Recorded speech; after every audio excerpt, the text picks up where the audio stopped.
Hello, members one and all of the Salivation Nation. There's a lot of videos out there on stacking and investing in silver for beginners, but there's not too many who approach it from the most common questions asked on the subject. So in this video, we're going to tackle the 5 most common questions asked for beginning stackers right now.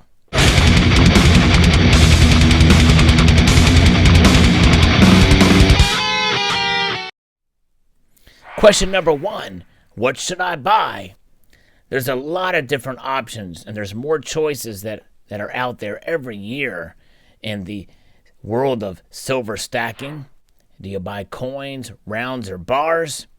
And we're going to take a look at some of those. And my suggestion to start is to acquire government-issued bullion coins, such as you see here. These are pieces that are recognized throughout the world for their weight and content by the issuing government that created them. And I would suggest purchasing pieces that are either produced within your nation or near your nation that is the most recognized. So for instance, in the United States, that would be the American Silver Eagle. In Canada, it would be the Silver Maple Leaf. In Austria, it would be the Philharmonic. In the United Kingdom, it would be the Britannia. And in Mexico, it would be the Libertad. And also, neighboring nations, maybe Costa Rica, perhaps Nicaragua, might recognize the Libertad as well. So that's one way to buy silver. I think probably the most effective way, because the premiums are very reasonable over spot for these, and the most easiest to liquidate when it comes time to sell.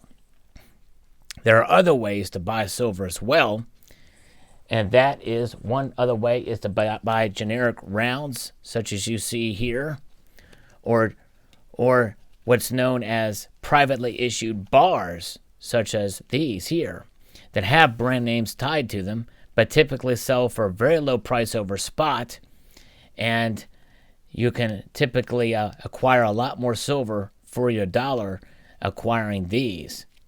But you typically, when you go to sell, you are going to take a little bit of a loss under spot, depending on what that price is. Now, spot price is referred to as what the price of silver is going for in the markets, and it fluctuates. It goes up and down, but typically it has steadily gone up by and large for quite some time, hence why silver is considered a good hedge and a way to preserve your wealth.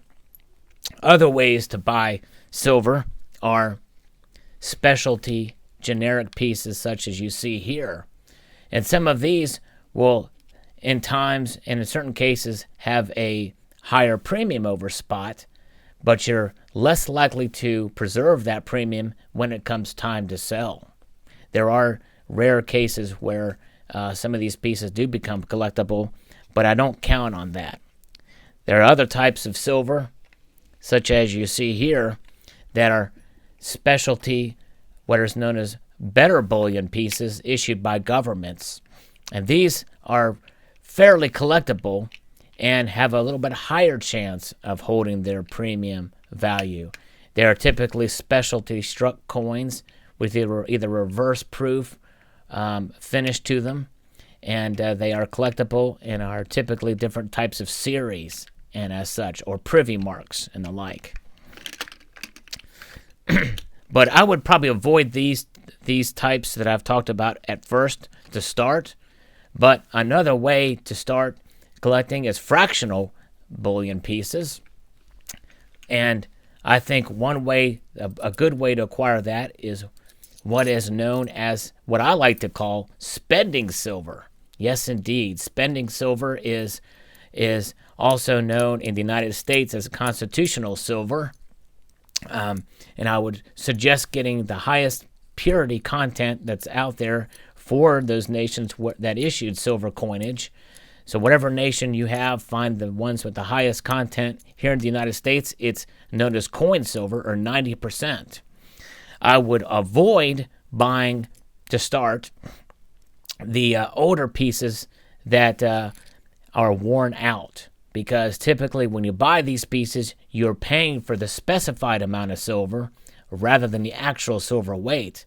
And so when you go to sell, you will be selling it at the actual weight rather than specified weight. So I would suggest getting higher date, better quality, and with like Washington quarters, for instance, or Mercury dimes, also known as the Winged Liberty dime.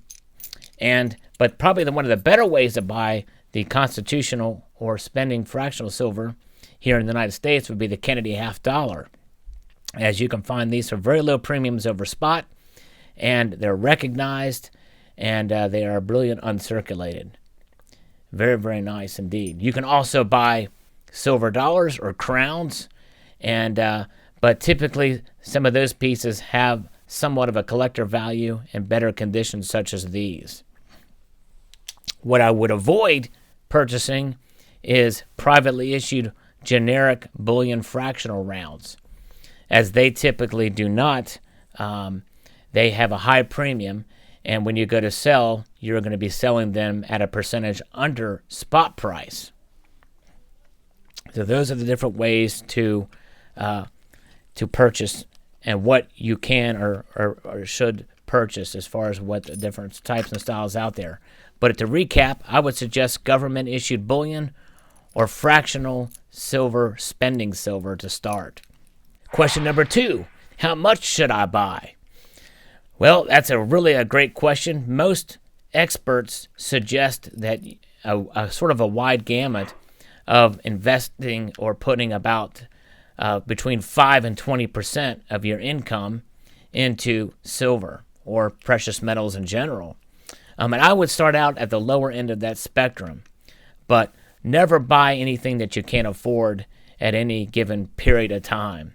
And by the way, just as a matter of note, when you purchase these, I don't consider it, and I would suggest that you not consider it an investment.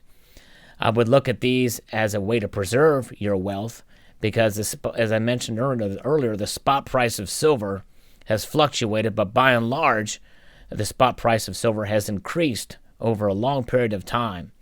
And so when you acquire these pieces, I would suggest acquiring them for the long term and hold them, because it should be seen as more as a savings account than an investment. Question number 3, where should I buy? There's a lot of different places to buy.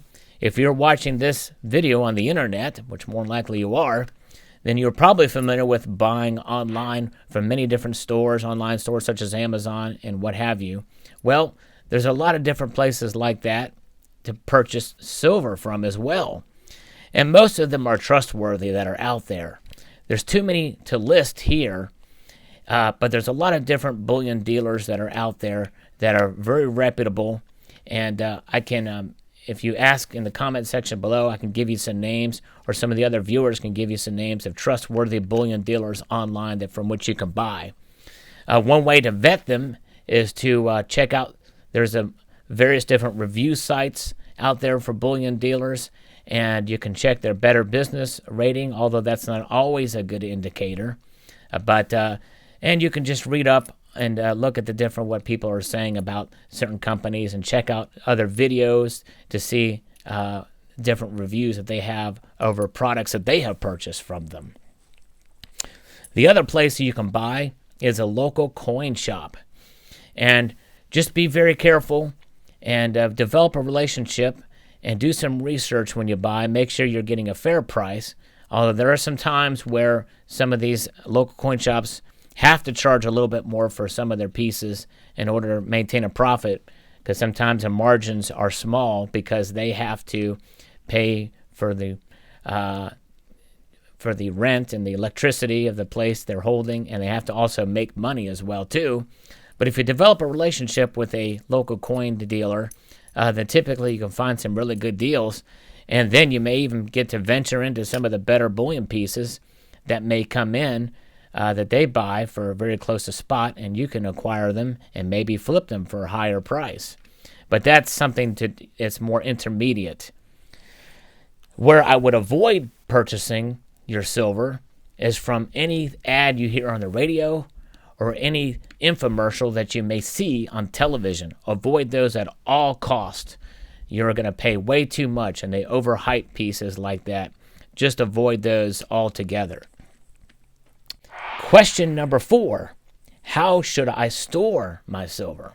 Well, it's a great question indeed, and typically the best way to store your silver is the most secure way. Typically people get safes of some form, either a gun safe or what have you, and I would certainly suggest that.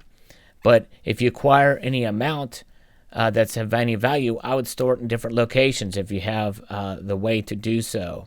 If you have family members that you entrust that you can hold it in different places. That way, if there was ever a burglary, then you are at least protected. Some of your stack will be protected in another location. And and by the way, don't advertise that you hold silver. Don't tell too many people about it. And just practice good, safe, common sense there. But as far as the actual physical location that you store these in a safe, make sure it's a cool, dry place, and make sure that if you have a capsule or any kind of way that you store these things, that they are non-PVC, because PVC can actually damage silver, and make sure that it is a cool, dry place, because humidity and the elements can actually tarnish silver, which in some cases that's desirable, but mostly you want to keep it as pristine as possible. The very last question is question number 5. How do I sell silver? So the first thing you want to do is know what you've bought. You know, if you, as you become more experienced, you're going to acquire different kinds of pieces. You may not always acquire the government-issued bullion. You may acquire pieces that hold a little bit of more of a premium, that are what are known as better bullion pieces, or some of the collectible coins. And just know what you have. Know the value of what you have. Check out the completed listings on eBay, for instance, and see what they're selling for. And then you may want to consider selling them on eBay, but just know that there are fees involved in doing so. And just so know what the spot price of silver is, and then know where to sell it. That's going to be the best market for you for what you have. If you have generic bullion, well, your best bet is to maybe try to sell it with a private party for spot price, because a local coin shop is going to give you a percentage under spot for it. Government issued bullion is the easiest to liquidate, and you typically can get spot price, maybe a very small premium over it. The privately issued stuff that you may have paid a little bit more for spot for, such as these two pieces here, you're probably not going to recoup the premiums you paid for them.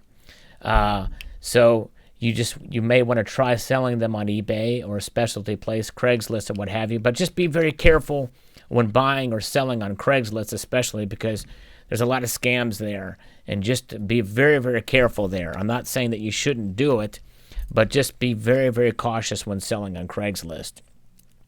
And when you sell to a local coin shop, if you try to sell the specialty premium pieces, they're not going to care about the collector value. They're going to give you spot price or a very small percentage over spot for it, and they will probably sell it for a small premium over that. So I would suggest to know what the selling price is for whatever piece you have, and try to acquire as much as you can for them wherever you do sell. It's pretty easy to liquidate at a local coin shop if they are buying. I would probably be very cautious about selling to a pawn shop. A pawn shop will not give you anywhere near spot price. Avoid pawn shops when trying to sell. Other than that, that's pretty much it. I hope I answered those 5 questions to your satisfaction. If you have any other questions, feel free to post them in the comment section below. And I would like to extend a multitude of gratitude to you all for watching, and please encourage you to please rate, comment, and subscribe.